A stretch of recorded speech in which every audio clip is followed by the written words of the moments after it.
Boa noite, irmãos. Peço que você abra sua Bíblia em Gálatas 5, versículo 22.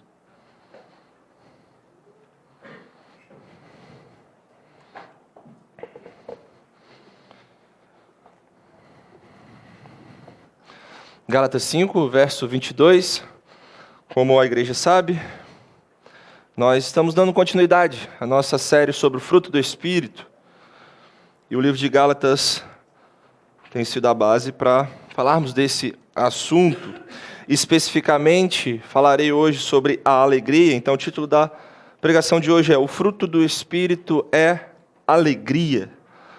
Nós vamos ler o verso 22 do texto de Gálatas, mas o fruto da alegria será o nosso foco da pregação de hoje.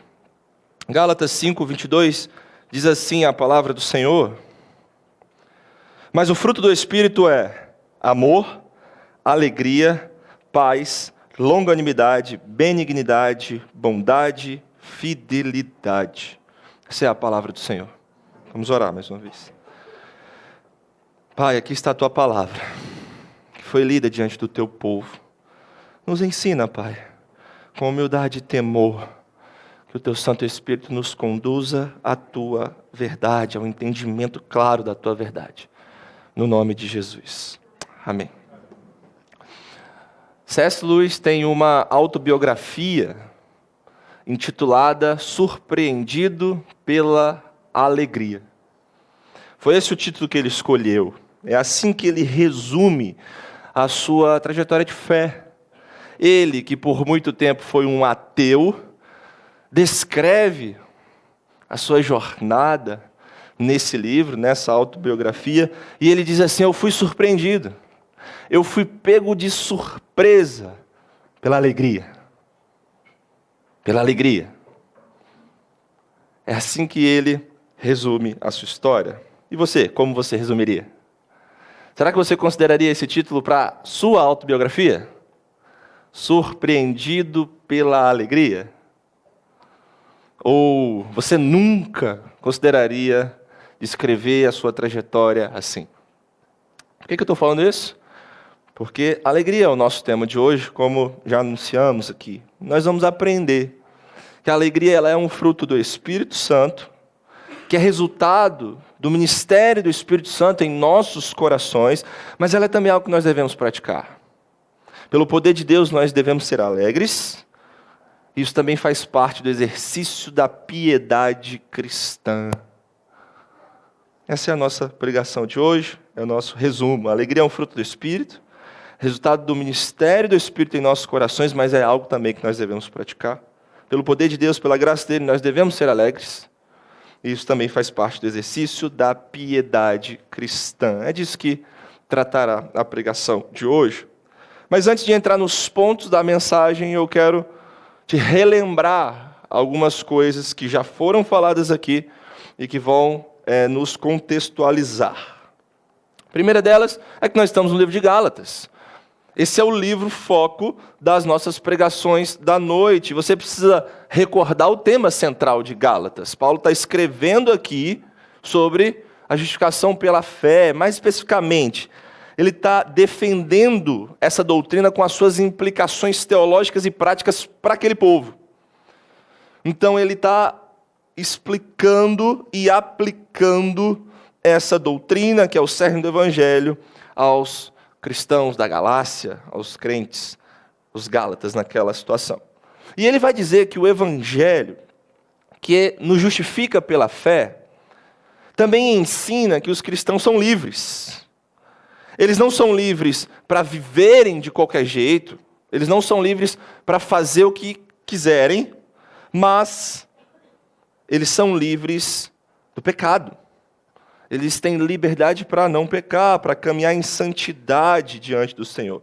Então, os cristãos pelo Evangelho, eles são livres, eles podem ser livres para obedecerem o Senhor, pelo poder do Senhor, pelo Espírito Santo de Deus, confiando nesse Espírito e rejeitando a confiança na carne. De forma específica, aqui no capítulo 5 de Gálatas, Paulo está nos mostrando que confiar no Espírito Santo de Deus é o único caminho para viver para Cristo. Esse é o ponto. E o Espírito Santo ele vai produzir na vida do crente um fruto. O Espírito Santo ele vai produzir um fruto na vida do crente. E o que é esse fruto aqui na lógica de Paulo? Esse fruto é como se fosse a vida, o caráter de Cristo em nós seria a expressão prática, o reflexo dessa vida. Esse Espírito gera poder, ele nos capacita a refletir o caráter do próprio Deus. É isso que Paulo está mostrando aqui. E esse reflexo, essa expressão prática é vista nessas 9 características. Nesses 9 gomos do fruto, que é um só. E que estão ligados, estão interligados. Não, isso aqui não são características naturais. Isso aqui não são coisas de temperamento. Sabe aquele negócio que você vira? A pessoa diz, não, mas essa pessoa ela é extrovertida por natureza. Não é esse tipo de alegria que está sendo falado aqui. Ou então você vira e fala, nossa, essa pessoa é tão zen, né? A gente usa até essa expressão. Ela tem uma paz, né? Não é isso. Não é isso que Paulo está tratando aqui. Também não são coisas produzidas pelo esforço humano, pelo braço do próprio homem. Veja como ele faz uma progressão na forma de tratar os assuntos. Ele estava antes falando sobre as obras da carne. E agora ele fala sobre o fruto do Espírito. Obra é um negócio que você faz. É um negócio que o homem pode produzir. Fruto é algo produzido por um poder que está além dele mesmo. E esse fruto do Espírito ele tem uma origem sobrenatural. Ele tem um crescimento natural, que significa, se você está na árvore verdadeira, você vai produzir o fruto. Não quer dizer que é sem esforço, mas ele é natural nesse sentido. Você está na árvore, na boa árvore, você vai produzir bom fruto. Ele tem uma origem sobrenatural, ele tem um crescimento natural, e ele tem uma maturidade gradual. Ele tem uma maturidade progressiva. Essa é a ideia de Paulo, esse é o argumento básico dele, é isso que ele está desenvolvendo, e é com essas bases que também nós vamos pensar aqui hoje sobre a alegria. Esse é o nosso tema. E para isso, eu vou dividir essa pregação em 4 partes. Na primeira dela, eu vou falar sobre o que é o fruto do Espírito da alegria. Então a gente vai definir isso, a essência desse fruto. Na segunda parte, eu vou falar sobre a importância do fruto da alegria. Na terceira, eu vou falar de possíveis obstáculos na nossa vida para o fruto da alegria. E na última, na quarta, eu vou falar sobre como nós cultivamos o fruto do Espírito da alegria. Esse é o nosso plano de voo, esse é o nosso roteiro da pregação, começando do primeiro ponto, o que é o fruto do Espírito da alegria. Mas o fruto... Obrigado.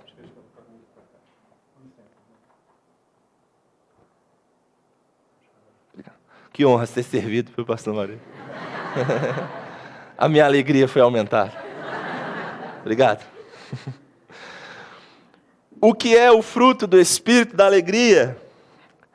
A resposta é o nosso primeiro ponto. Mas o fruto do Espírito é amor, alegria, é o que Paulo diz. E essa alegria aqui, eu quero que você entenda isso, ela está baseada nas imutáveis promessas de Deus e na realidade espiritual eterna. É uma alegria fundamentada num relacionamento consistente com Deus. Não é uma alegria que depende de circunstâncias favoráveis ou triunfos passageiros. Mas é uma alegria que ocorre até mesmo quando nós passamos por provações dolorosas e severas. A alegria, que é o fruto do Espírito, não é uma alegria que pode ser fabricada. Ela é uma dádiva de Deus. É por isso que o temperamento, a sua extroversão natural, da sua personalidade, não tem nada a ver com isso. Porque ela não pode ser fabricada por você mesmo, mas ela é recebida, ela é gerada pelo Espírito de Deus. Ela flui de um coração que tem Deus como fundamento. Esse é o tipo de alegria que Paulo está falando aqui.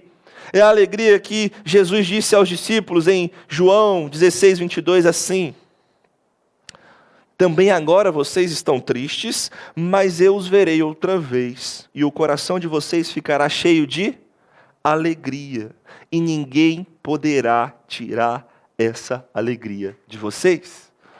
É essa alegria descrita aqui por Paulo, que é o deleite em Deus, de provar a beleza do Senhor, o valor de quem Ele é.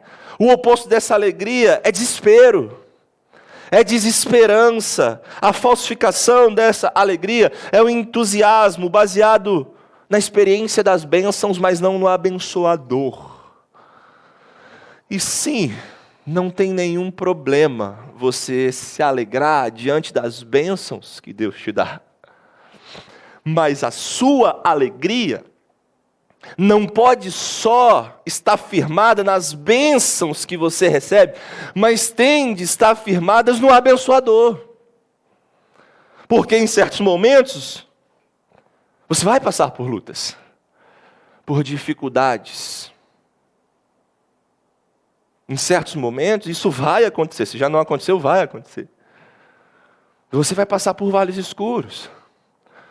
E para onde vai a sua alegria nessas horas? Ela precisa estar fundamentada no Senhor. Esse tipo de alegria nos faz ter constância na caminhada cristã e nos protege das nossas oscilações. Essa é a alegria que Paulo está falando aqui.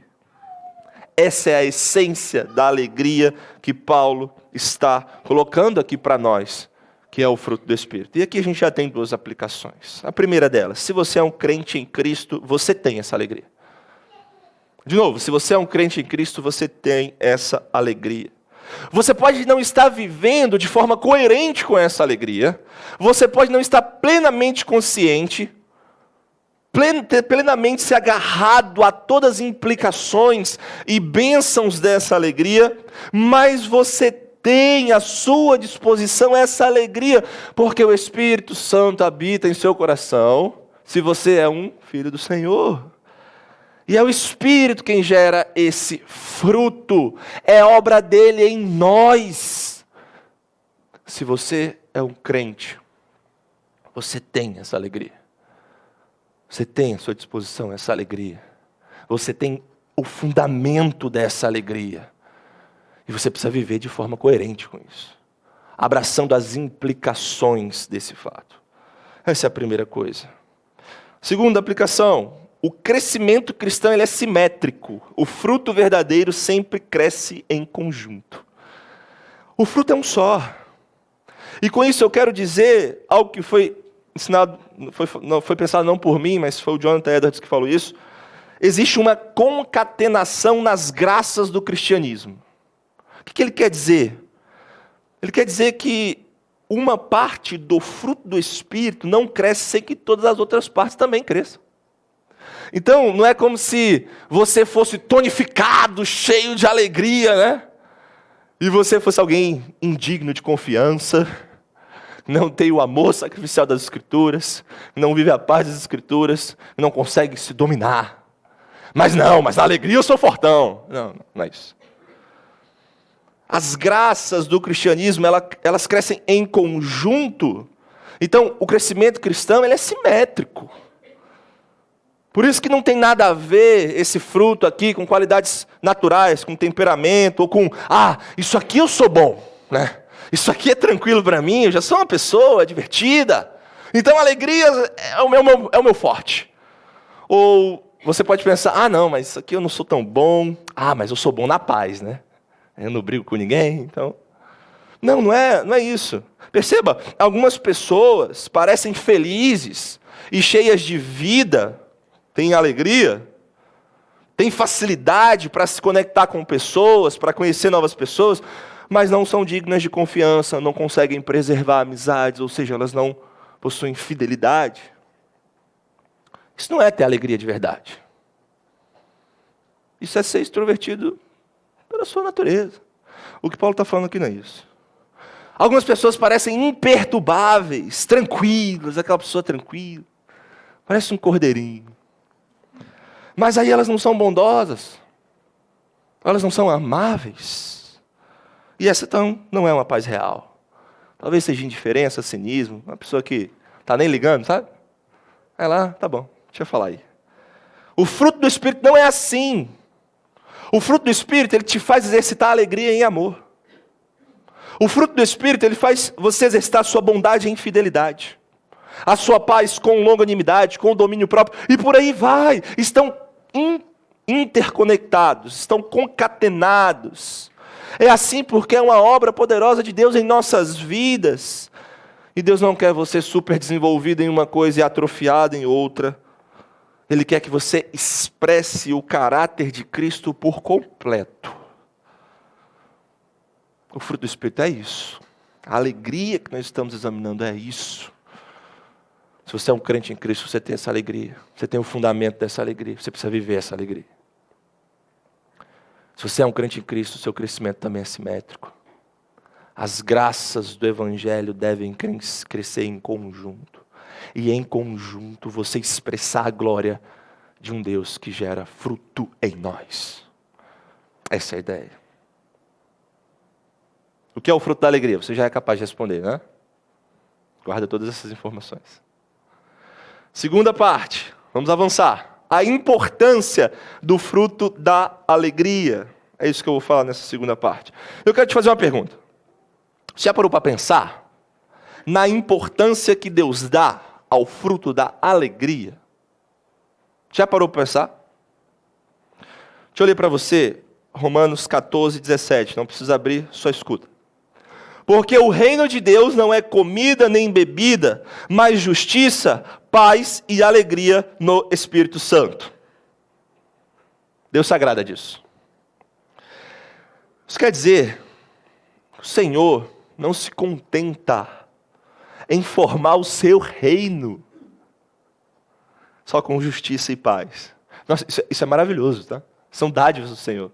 Justificados pela fé nós temos paz com Deus. Mas o reino dele não é só isso. O reino dele tem mais. O reino dele também é alegria.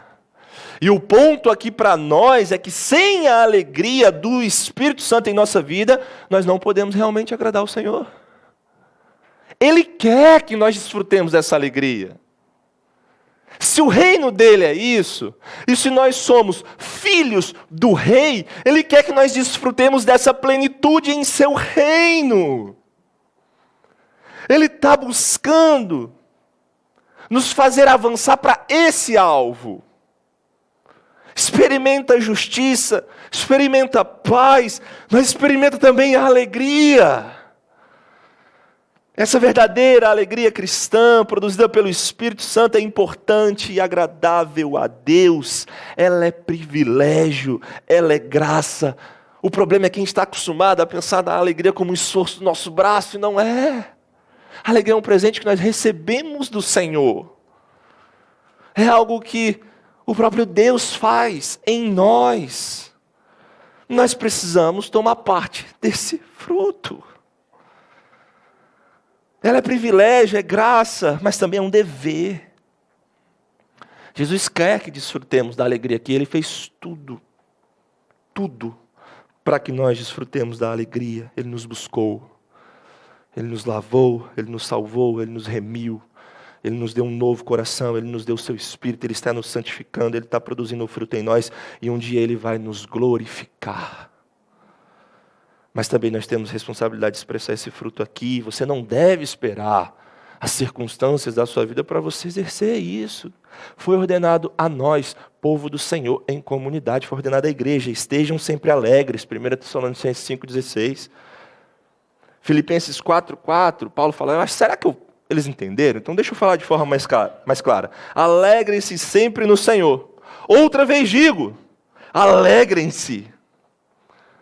E como os demais traços do caráter de Cristo que nós vamos aprender, a alegria, ela não é uma opção ao alcance daqueles que têm um temperamento que conduz a ela, mas ela é uma intenção de Deus que todos seus filhos exibam esse fruto da alegria. Ela é importante e ela é agradável a Deus. Esse é o resumo.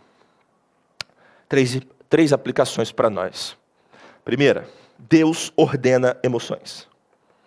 É isso. Deus ordena emoções. Se alegrem com os que?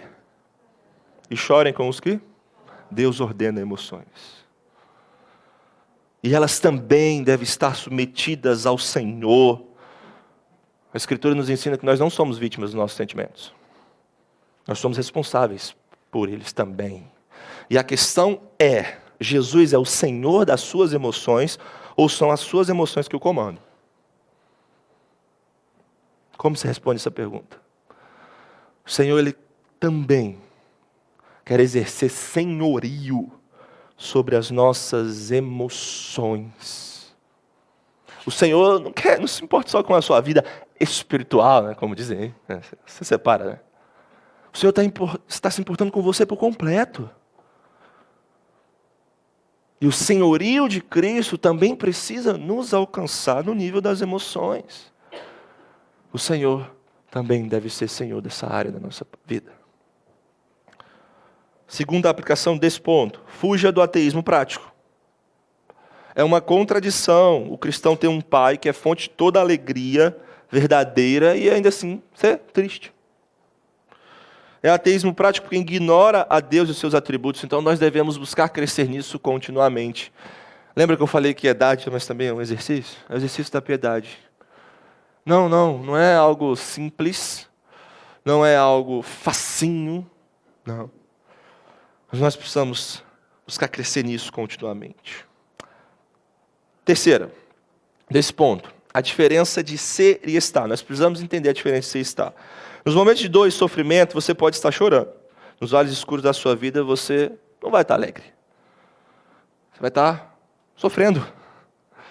Mas isso é só um momento. Vocês lembram da história do hino Sou Feliz? A gente viu isso na pregação de 1 Pedro. 1, 6 a 9, esses versículos. Horatio Spafford perdeu as 4 filhas. Perdeu 4 filhas no naufrágio. E aí quando ele estava indo encontrar a sua esposa, que escreveu um bilhete para ele, salva porém só. Ele passou pelo local da tragédia, foi informado, olha, foi aqui que o navio afundou, suas filhas morreram. O Deus que inspira canções de alegria, dê uma canção a ele. Sou feliz. Sou feliz com Jesus, meu Senhor.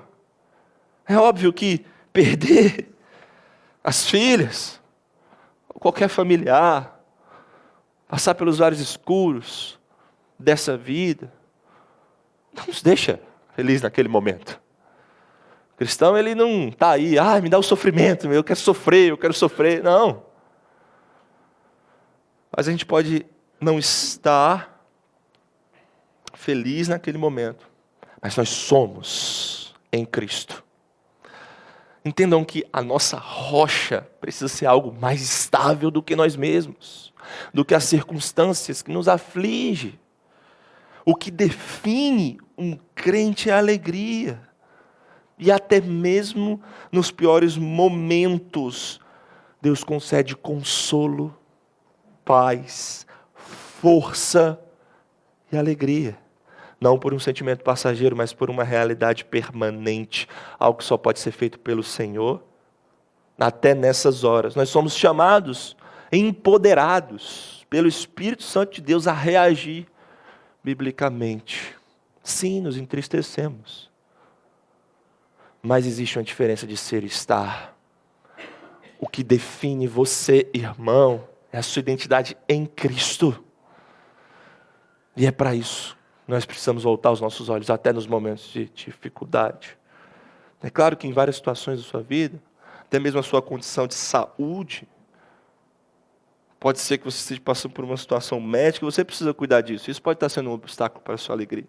Mas até mesmo nessas horas, nós somos chamados à responsabilidade de agirmos conforme a prudência e buscarmos resolver, entender aquilo que a gente está passando, colocar isso diante do Senhor e buscar o caminho da alegria, o caminho da nossa rocha firme, que é o Senhor. Sim, precisamos ter sensibilidade nessas situações, mas o que nos faz permanecer firmes diante das dificuldades dessa vida é o Senhor, que é uma realidade permanente para nós. Amém? Importância da alegria, essa foi a nossa segunda parte. Terceira, obstáculos, pedras de tropeço, dificuldades. para o fruto da alegria em nossas vidas. Essa é a terceira parte. E eu sei que você já sabe, óbvio. Muitas vezes as nossas vidas não são alegres, né? Ou você não tem essa dificuldade? Todas as segundas-feiras são tão alegres e maravilhosas. Que legal. Para você. Ou você também encontra lutas nessa área? Levantar de manhã cedo e exercer a sua plena alegria. Sim, nós encontramos, você sabe. A vida por vezes ela é maçante, sim. Dura, difícil, cheia de ansiedades, de dores, de conflito, de tensão. Mas quais são os obstáculos que nos atrapalham, né? De expressar o fruto da alegria em nossas vidas? E o que nós podemos fazer diante deles? Quais são? Vamos olhar para a Escritura e ver aquilo que o Senhor diz. Primeira coisa, uma coisa que pode nos atrapalhar a exercer o fruto da alegria: o pecado. Atitudes pecaminosas, reações pecaminosas, pecado, a prática do pecado. Salmo 51, Davi diz o quê? Senhor, restaura-me a alegria da tua salvação. Por quê? Porque ele pecou. Ele está pedindo ao Senhor. Salmo 32 também, no outro salmo de confissão. Senhor, enquanto eu calei os meus pecados, os meus ossos envelheceram, eu senti dor, eu sofri. Mas, Senhor, eu preciso ser restaurado pelo Senhor. Então, o pecado mina a nossa alegria. Assim, atitudes, reações, práticas, padrões. E nós precisamos sondar o nosso coração. Fizemos ou estamos fazendo algo que desagrada ao Senhor. Estamos presos a padrões de pecado, atitudes como inveja, ressentimento. Está lá, sabe? Aqueles pecados aceitáveis, entre aspas, intocáveis, melhor dizendo. Está lá, você deixa lá no cantinho. Não, pastor, não é um adultério. É só uma invejinha. Você deixa lá, no cantinho, naquele quartinho escuro do seu coração. Será que a gente está preso a esse tipo de padrão? Inveja, ressentimento, espírito crítico, falta de perdão, falta de contentamento. E precisamos confessar isso diante do Senhor. Será que estamos reagindo de forma contrária às Escrituras nas diversas situações da nossa vida? Nós precisamos confessar e abandonar isso. O fruto da alegria, ele não existe, ele não pode existir quando essas atitudes controlam o nosso coração. É óbvio isso, né? Mas para a gente parece uma... Não, vou dar outras explicações. Não, irmãos, isso pode minar a nossa alegria. Uma segunda coisa que pode minar a nossa alegria: confiança no lugar errado. Se a nossa fonte de confiança é em alguma coisa que não o Senhor Jesus Cristo e a sua graça, trata-se de uma alegria falsa, de uma alegria passageira, e não é a verdadeira alegria. Você lembra do hino que diz assim: em nada ponho a minha fé, senão na graça de Jesus, no sacrifício remidor, no sangue do bom Redentor. 3 bons lugares para você colocar a sua confiança: na graça de Jesus, no sacrifício remidor, no sangue do bom Redentor. Lugares seguros para depositar a nossa alegria, a nossa confiança. E qualquer outro lugar é construir sua casa em areia movediça. Uma hora vai cair. Cristo é sempre o terreno mais seguro para nós. Outra situação da nossa vida que pode nos fazer não experimentar a alegria, e aqui eu estou agora mudando o prisma. Estava falando de 2 coisas que são ruins, essas aqui não necessariamente são ruins, mas vocês vão entender. A primeira delas, disciplina. A Bíblia diz que no momento que nós somos disciplinados, isso é alegre para nós? Nós ficamos alegres e falamos: Senhor, obrigado por essa disciplina. Não. Ela diz que no momento em que nós recebemos a disciplina, não parece motivo de alegria. Mas quem é exercitado nela encontra um fruto de justiça e paz. E o que nos faz ter alegria, mesmo quando somos disciplinados? É a certeza de que o Senhor só disciplina a quem ama. Sabe, aquele filho chorando, obstinado, teimoso, que vem falando: a minha mãe é muito cruel. Por quê? Porque eu cheguei em casa todo sujo de barro. E ela me botou debaixo do chuveiro e esfregou e me deu um bom banho. Aí você fala, nossa, que mãe cruel, né? Às vezes a gente é assim diante do Senhor. Ah, meu Deus! E o Senhor está te dizendo assim, o Senhor, Deus, só disciplina a quem Ele ama. A disciplina pode nos fazer não expressar alegria naquele momento, mas ela nos faz experimentar esse cuidado do Senhor. E o último é aprovações de fé. Nós temos muitas provações e elas nos fazem sofrer. Como Pedro ensina, e como nós temos visto, provações são dolorosas e variadas, mas elas também são passageiras, pedagógicas, proveitosas e serão transformadas. Em quê? Em alegria e glória. 1 Pedro 1, 6-9. Então nós precisamos aumentar o nosso foco e ver que Deus permite que nós passemos por provações, sim, para tratar de nós e para glorificar o seu nome. E o que nos faz ter alegria? O que a gente pode fazer para ter alegria nessas situações? É saber que Deus é fiel. Ele ainda nos consola. E Ele vai ser glorificado. E vai fazer bem para você. Vai redundar na alegria do seu povo. Essas são algumas das situações. Tem muitas outras. E também o antídoto. Se tratar de pecado, a gente precisa confessar e abandonar. A gente confessa no lugar errado, a gente precisa construir a nossa casa na rocha firme que é Cristo. Mas também em momentos de disciplina e provações, nós precisamos olhar o que a Escritura diz e sermos ensinados por ela. Obstáculos, situações, momentos em que o fruto da alegria é dificultado na nossa vida, mas a resposta certa é que a palavra de Deus nos ensina. E por fim, parte 4. Como nós cultivamos o fruto da alegria em nossas vidas? 5 coisas. A primeira delas, sabendo que nós somos responsáveis e dependentes do Senhor ao mesmo tempo. Grava aí. Responsáveis e dependentes ao mesmo tempo. Nós somos responsáveis por exibir o fruto da alegria em nossas vidas. Até mesmo nos piores momentos o Senhor nos chama a isso.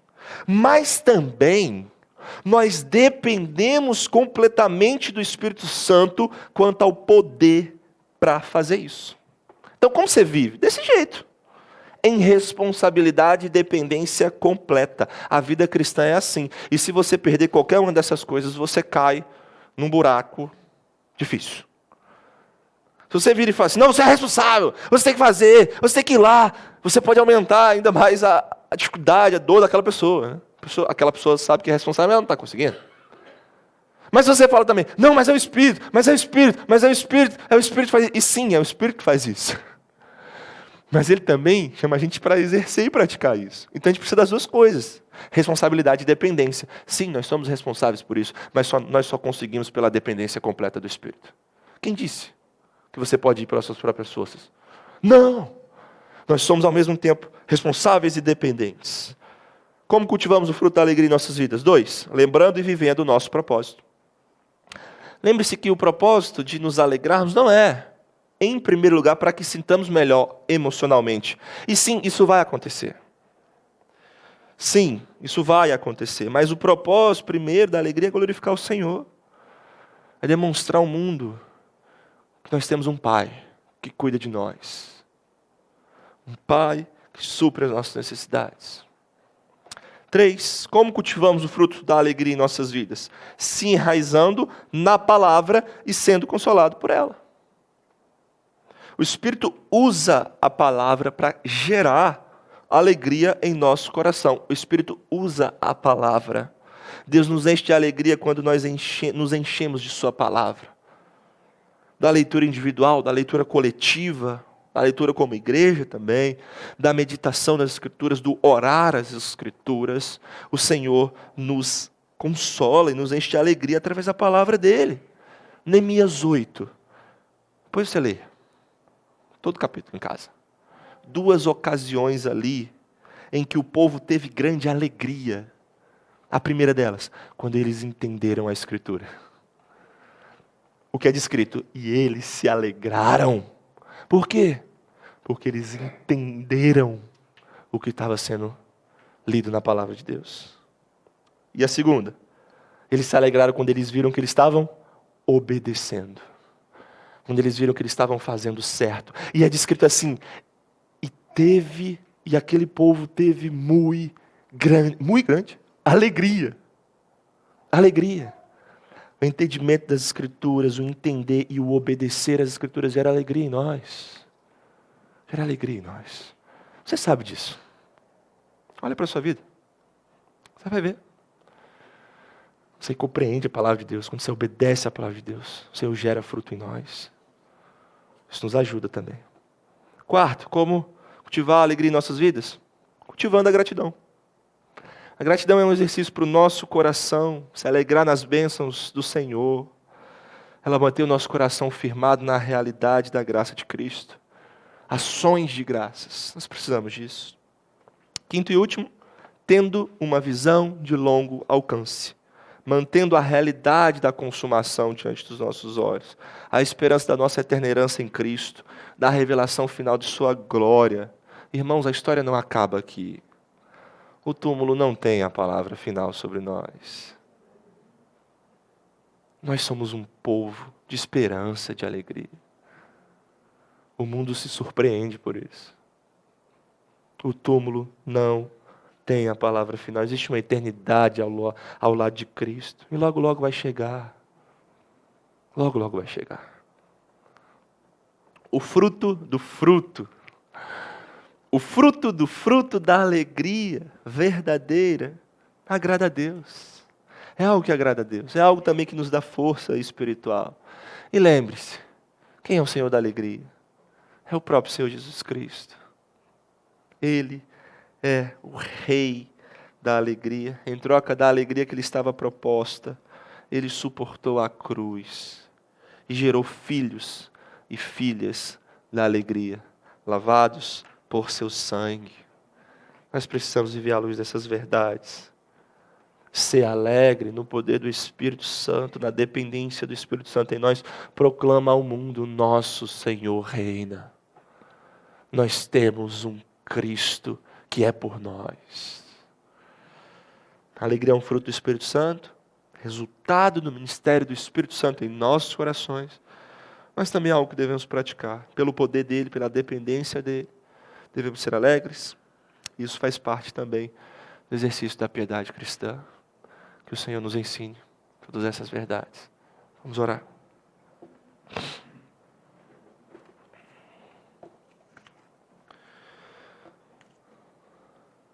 Senhor, nós te louvamos, porque um dia o Senhor nos surpreendeu com a sua alegria. Obrigado por isso, Pai. Somos lavados pelo Rei Jesus Cristo e feitos filhos da alegria.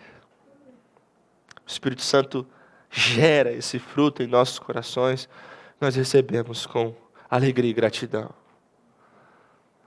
Nos ajude a cada dia, Senhor, exercer, praticar esse fruto em nossas vidas, de um modo que o Senhor seja glorificado.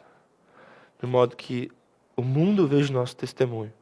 De modo que o nosso coração seja fortalecido. Cuida, Senhor, daqueles irmãos que estão passando por lutas e provações. O Senhor também esteve aqui. E o Senhor também viu, presenciou momentos de tristeza, de choro. Mas o Senhor também nos dá uma fonte, um solo firme, seguro e permanente que nos sustenta até mesmo nesses momentos. Nos ajuda, Senhor, como igreja, a praticar isso, essas verdades. Nos faz humildes, sedentos, carentes da Tua graça a cada dia. Que o Senhor faça com que apliquemos o Evangelho diariamente em nós. Essa é a nossa oração. Em nome de Jesus, Pai. Amém.